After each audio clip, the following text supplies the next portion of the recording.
마음을 걷는 시간, 마음 산책. 혹시 여러분은 예의 바른 말투와 선한 미소 뒤에 숨겨진 의도를 읽지 못해 소중한 인연이나 재산을 잃어본 적 없으신가요? 사람은 겪어봐야 안다는 말이 있지만 사실 우리 몸은 이미 그 사람이 입을 열기도 전에 위험한 신호를 감지하고 있었을지도 모릅니다. 오늘 이야기는 68 정호 씨가 어느 평범한 동네 카페에서 겪은 뼈아픈 깨달음에 관한 이야기입니다. 정호 씨가 말보다 먼저 보았어야 했던 것, 바로 그날의 옷차림에 숨겨진 비밀을 지금 공개합니다. 올해 68세인 정호 씨는 얼마 전 동네 지인의 소개로 한 사람을 처음 만났습니다. 말투는 아주 공손했고 첫인상도 나쁘지 않았습니다. 그저 커피 한 잔 가볍게 나누는 편안한 자리였죠. 하지만 정호 씨는 그날의 만남을 회상하며 이렇게 말합니다. 이상하긴 했습니다.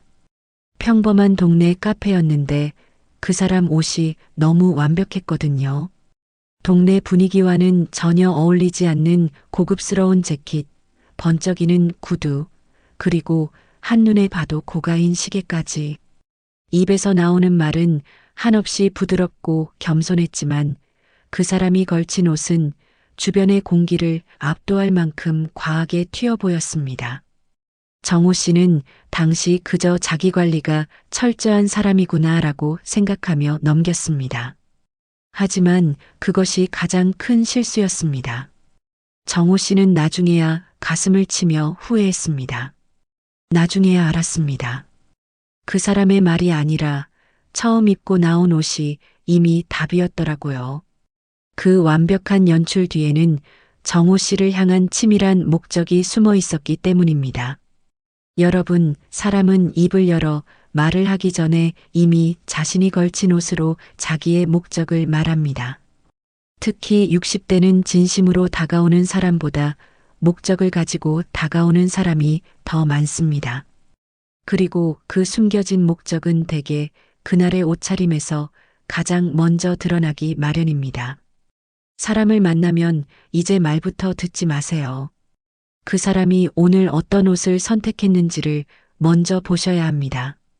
특히 잠시 후 소개해드릴 세 번째 유형은 여러분이 반드시 무슨 일이 있어도 조심하셔야 할 부류입니다.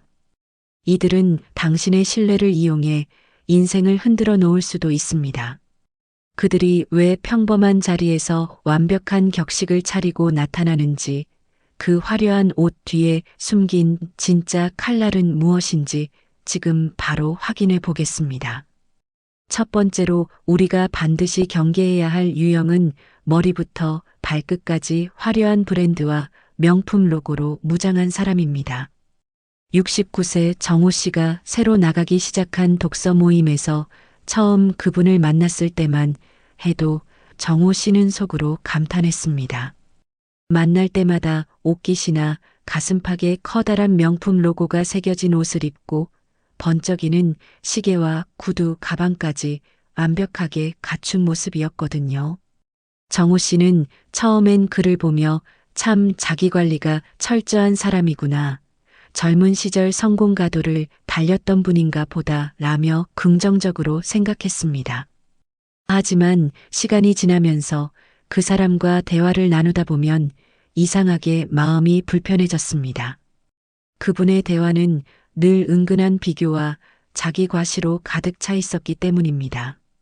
내가 이번에 이 시계를 얼마에 샀는데, 이번에 자식들이 이 가방을 선물해 줬는데 하는 식의 이야기가 끝없이 이어졌습니다. 정작 다른 사람의 고민이나 일상 이야기에는 전혀 관심이 없었고 오로지 자신이 얼마나 대단한 사람인지 확인받고 싶어 하는 기색이 역력했습니다.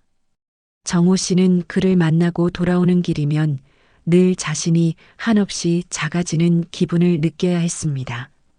여러분, 심리학적으로 볼 때 지나친 브랜드 집착은 자신감의 표현이 아니라 오히려 깊은 불안을 감추려는 보호막인 경우가 많습니다. 내면의 자존감이 단단하지 못할수록 사람들은 외부의 비싼 물건을 빌려 자신의 가치를 증명받으려 합니다.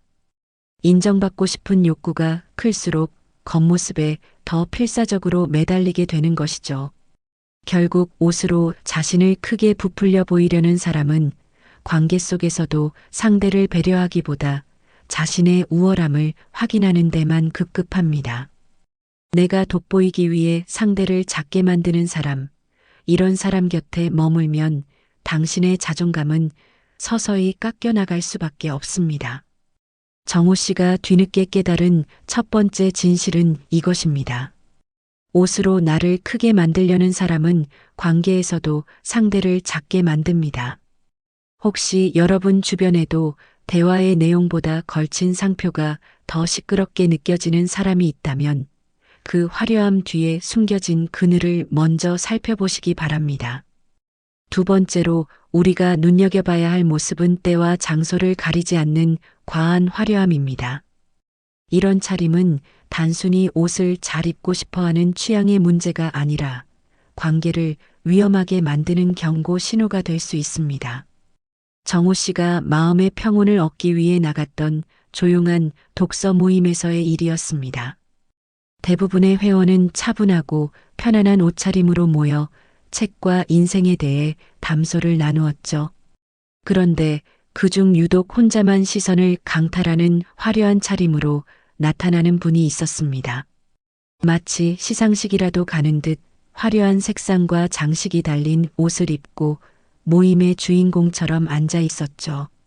그분은 옷차림만큼이나 말과 행동도 늘 모임의 중심에 서려 했습니다. 정호 씨는 그 사람과 함께 있으면 이상하게 책 내용에 집중이 안 된다고 느꼈습니다. 분명 차분하게 대화를 나누고 싶은데 자꾸만 눈이 그 사람의 번쩍이는 장식과 과한 색상에 쏠렸기 때문입니다. 정호 씨의 마음속에는 왜 굳이 이런 곳에 저런 옷을? 이라는 의문이 지워지지 않았습니다. 여러분, 장소에 어울리지 않는 이런 옷은 멋이 아니라 타인에게 주목받고 싶은 강렬한 욕구의 표현입니다. 주변 사람들에 대한 배려보다는 오로지 자신에게 쏠리는 시선이 우선인 본성이 옷으로 드러나는 것이죠. 인생의 후반전에서 맺는 건강한 관계의 핵심은 서로를 배려하는 조화로움에 있습니다. 하지만 이처럼 장소와 상황을 무시하고 자신의 화려함만 내세우는 사람은 실제 관계에서도 타인의 감정이나 분위기를 살피지 못할 확률이 매우 높습니다. 조화를 무시하는 옷은 결국 관계에서의 조화마저 깨뜨리고 마는 법입니다. 만약 여러분 주변의 상황에 맞지 않게 유독 튀는 차림으로 사람들의 시선을 독차지하려는 분이 있다면 그 화려함에 현혹되지 마세요. 그 안에는 상대의 마음을 읽는 눈보다 남의 시선에 목말라 하는 이기적인 마음이 숨어 있을지도 모릅니다. 세 번째로 우리가 가장 그리고 반드시 조심해야 할 유형입니다. 이번 이야기는 정호 씨가 아주 평범한 커피 모임에서 겪은 일입니다.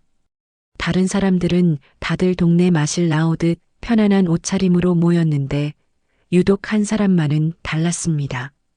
마치 중요한 비즈니스 미팅이나 시상식이라도 가는 것처럼 머리부터 발끝까지 지나치게 완벽한 정장 차림을 하고 나타난 것이죠. 말투 또한 더할 나위 없이 정중하고 친절했습니다. 상대방의 말을 끝까지 경청하고 중간중간 고개를 끄덕이며 역시 형님은 안목이 높으십니다 같은 칭찬을 아끼지 않았습니다. 정호 씨는 처음엔 그 사람을 보며 이 나이에도 저렇게 품격 있고 예의 바른 사람이 있구나 하며 깊은 호감을 느꼈습니다. 하지만 시간이 조금 흐르자 분위기가 묘하게 바뀌기 시작했습니다. 그 사람은 아주 자연스럽게 요즘 돌아가는 경제 상황과 투자 이야기를 꺼냈습니다. 그러면서 건강이나 노후, 미래에 대한 정호 씨의 불안한 마음을 슬쩍 건드렸죠. 형님처럼 훌륭한 분이 노후를 더 편하게 보내셔야 하는데 저만 알고 있는 좋은 기회가 있어서 특별히 드리는 말씀입니다라며 진심 어린 눈빛으로 다가왔습니다. 그때 정호 씨는 등 뒤가 서늘해지는 기분이 들었습니다. 이 사람의 진짜 목적은 나라는 사람이 아니라 나를 통해 얻어낼 결과였다는 사실을 깨달은 것입니다. 일상적인 자리에는 도저히 어울리지 않는 지나치게 완벽한 옷차림과 과한 친절은 사실 정호 씨의 경계심을 무너뜨리고 신뢰를 얻기 위한 치밀한 연출이었습니다. 사실 우리처럼 60대 이상을 대상으로 하는 사기나 끈질긴 권유는 대부분 이런 모습에서 시작됩니다. 상대방에게 돈 많고 정직한 사람이라는 믿음을 주기 위해 아주 깔끔하고 신뢰감 주는 옷을 갑옷처럼 입고 다가오는 것이 가장 흔한 위장 전술이기 때문입니다. 여러분, 옷이 너무 목적에 맞춰 완벽하게 차려입혀져 있을 때 그 뒤에 숨겨진 다른 속셈이 있는 것은 아닌지 의심해 보셔야 합니다. 옷차림에서 인위적이고 과한 목적이 느껴진다면 그 옷을 입은 사람의 마음 또한 여러분을 소중한 인연이 아닌 하나의 수단으로 생각하고 있을 가능성이 큽니다. 겉모습이 너무 완벽해서 눈이 부신 사람일수록 그 빛 너머에 숨겨진 진짜 얼굴을 반드시 확인하시기 바랍니다. 네 번째로 우리가 주의 깊게 살펴야 할 유형은 옷의 청결을 아예 포기해버린 사람입니다. 앞서 말씀드린 과한 차림과는 정반대의 모습이지만 이 또한 그 사람의 위태로운 본심을 드러내는 강력한 신호이기 때문입니다. 정호 씨가 모임에서 만난 한 지인은 늘 같은 모습이었습니다. 언제 보아도 옷은 심하게 구겨져 있었고 옷깃에는 오래된 얼룩이 그대로 남아 있었죠. 가까이 다가가면 관리가 안 된 옷 특유의 퀴퀴한 냄새까지 풍기곤 했습니다.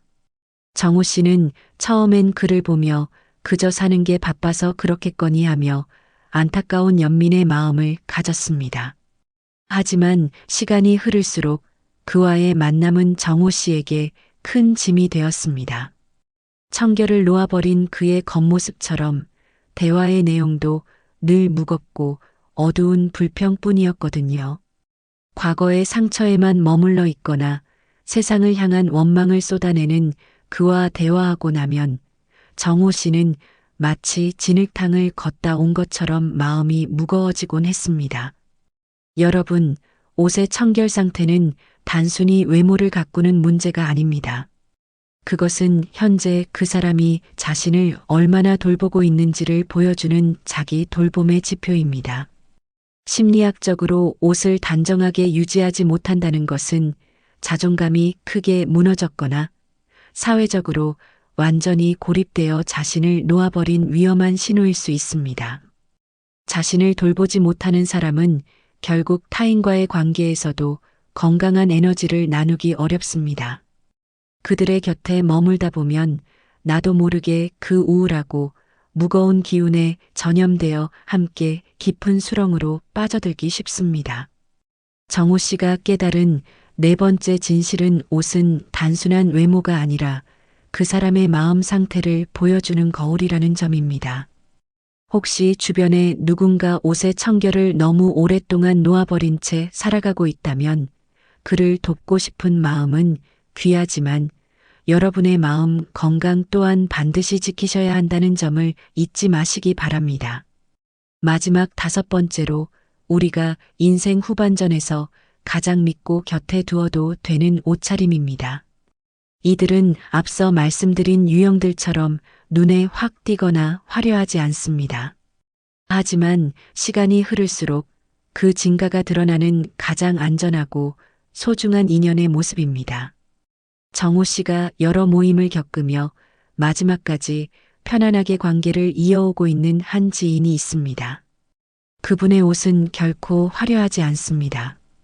한눈에 봐도 비싼 명품이나 최신 유행과는 거리가 멀죠. 하지만 그분은 언제 보아도 늘 단정했습니다. 옷은 깨끗하게 세탁되어 있었고 소매 끝이나 목깃 하나 흐트러짐이 없었습니다. 이런 옷차림을 한 지인과의 만남은 정호 씨에게 늘 깊은 안식과 신뢰를 주었습니다. 그분은 대화할 때 결코 말이 과하지 않았습니다. 자기 자랑을 늘어놓거나 상대를 가르치려 들지도 않았죠. 덕분에 정호 씨는 그 사람 앞에서는 어떤 경계심도 없이 마음을 터놓을 수 있었고 그 관계는 시간이 갈수록 더욱 단단하고 오래 이어졌습니다. 여러분, 심리학적으로 자기 기준이 분명한 사람은 굳이 비싼 옷이나 화려한 장신구로 자신을 증명하려 애쓰지 않습니다. 타인에게 인정받으려 발버둥 치는 대신 자기 자신과의 약속인 단정함을 지키는데 더 집중합니다. 이런 분들의 내면은 그 어떤 명품보다 더 단단하고 깊은 자존감으로 채워져 있습니다. 결국 단정함이란 나를 만나는 상대방에 대한 예의이자 자기 자신을 귀하게 여기는 가장 조용한 품격의 표현입니다. 화려한 옷은 순간적으로 눈을 즐겁게 할지 모르지만 단정한 옷은 마음을 편안하게 만들고 깊은 신뢰를 쌓게 합니다. 정호 씨가 수많은 시행착오 끝에 얻은 마지막 지혜는 이것입니다. 단정함은 가장 조용한 품격입니다. 혹시 여러분 주변에 화려하진 않지만 언제나 단정한 모습으로 묵묵히 자리를 지키는 분이 계신가요? 그렇다면 그분이야말로 여러분이 인생 후반전을 함께 걸어가야 할 가장 믿음직한 동반자일 것입니다. 이제 정호 씨의 사연을 통해 우리가 경계해야 할 옷차림과 곁에 두어야 할 옷차림을 모두 살펴보았습니다. 그렇다면 우리는 앞으로 사람을 만날 때 어떤 기준으로 상대를 바라봐야 할까요? 단순히 비싼 옷을 입었는지 혹은 요즘 유행하는 세련된 옷을 입었는지가 기준이 되어서는 안 됩니다. 명품 로고가 얼마나 크게 박혔는지, 옷값이 얼마인지는 그 사람의 본성을 판단하는데 아무런 도움이 되지 않기 때문입니다.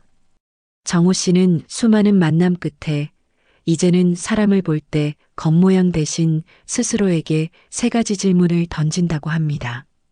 첫 번째 질문은 바로 이 옷은 상황을 존중했는가? 입니다. 장소와 목적에 맞춰 옷을 갖춰 입는 것은 그 공간과 시간을 함께 나누는 사람들에 대한 가장 기본적인 예의입니다. 상황에 맞지 않는 과한 차림이나 너무 성의 없는 차림은 그 자리를 가볍게 여기는 마음의 표현일 수 있습니다. 두 번째 질문은 이 옷은 상대를 배려했는가? 입니다. 나를 돋보이게 해서 상대를 주눅 들게 하려는 옷인지 아니면 상대를 편안하게 해주는 옷인지를 보는 것이죠. 옷차림 하나에도 타인을 배려하는 마음이 깃들어 있는 사람은 관계에서도 늘 상대를 먼저 생각하기 마련입니다. 마지막 3번째 질문은 나를 과장하지 않았는가? 입니다. 무언가 숨기거나 잘 보이고 싶은 욕심 때문에 나를 억지로 꾸민 옷인지 아니면 있는 그대로의 내 모습을 단정하게 담아낸 옷인지를 살피는 것입니다. 자신을 과장하지 않는 옷을 입은 사람일수록 그 내면 또한 꾸밈 없고 솔직할 확률이 높습니다. 여러분, 결국 옷은 그 사람이 사람을 대하는 관계 철학의 요약본과도 같습니다. 비싼 브랜드가 그 사람의 품격을 만들어주는 것이 아니라 상황과 상대를 대하는 그 사람의 태도가 옷을 통해 품격으로 완성되는 것입니다. 이제는 누군가를 만날 때 그 사람의 옷이 얼마나 비싼지 보지 마시고 그 옷이 어떤 마음으로 선택되었는지를 먼저 물어보시기 바랍니다. 그 질문 속에 여러분이 찾던 진짜 인연의 답이 들어있을 것입니다. 수많은 모임을 전전하며 사람을 재산이라 믿었던 69세 정호 씨에게는 이제 작은 변화가 생겼습니다. 예전처럼 매일같이 새로운 사람을 만나러 다니거나 모든 모임에 얼굴을 비추지는 않습니다. 만나는 사람의 수는 분명히 줄어들었죠. 하지만 정호 씨의 표정은 그 어느 때보다 편안해 보입니다. 이제는 말보다 먼저 옷을 통해 상대의 본성을 읽는 지혜를 가졌기에 더 이상 관계에서 불필요하게 에너지를 뺏기거나 마음 상하는 일이 없어졌기 때문입니다. 여러분, 오늘 제가 드린 말씀이 결코 비싼 옷을 입지 않은 사람을 무시하라거나 겉모습만 보고 사람을 함부로 판단하라는 뜻이 아님을 잘 아실 겁니다. 하지만 이것 하나만큼은 꼭 기억하셨으면 좋겠습니다. 옷을 무시하고 사람을 보면 결국 그 사람이 감추고 있었던 본성에 뒤늦게 상처받는 쪽은 바로 나 자신이라는 사실입니다. 옷은 그 사람이 세상을 대하는 태도이며 자신을 아끼는 마음의 크기입니다. 누군가를 만나거든 그 사람의 현란한 말솜씨에 마음을 뺏기기보다 그가 오늘 선택한 옷차림을 먼저 조용히 살펴보세요. 그 안에 이미 그 사람이 당신을 어떻게 생각하는지, 그리고 어떤 삶을 살아왔는지에 대한 모든 답이 들어 있습니다. 오늘 정호 씨의 사연과 옷차림에 담긴 본성의 비밀이 여러분의 남은 인생에 든든한 방패가 되어 드렸기를 바랍니다. 더 이상 사람 때문에 지치지 않고 단정하고 맑은 인연들로만 여러분의 곁을 채워가시길 진심으로 응원합니다. 오늘 내용이 유익하셨다면 주변의 소중한 분들에게도 이 지혜를 공유해 주세요. 여러분의 구독과 좋아요는 더 깊이 있고 품격 있는 인생의 지혜를 전해드리는데 큰 힘이 됩니다. 영상 끝까지 시청해 주셔서 감사합니다.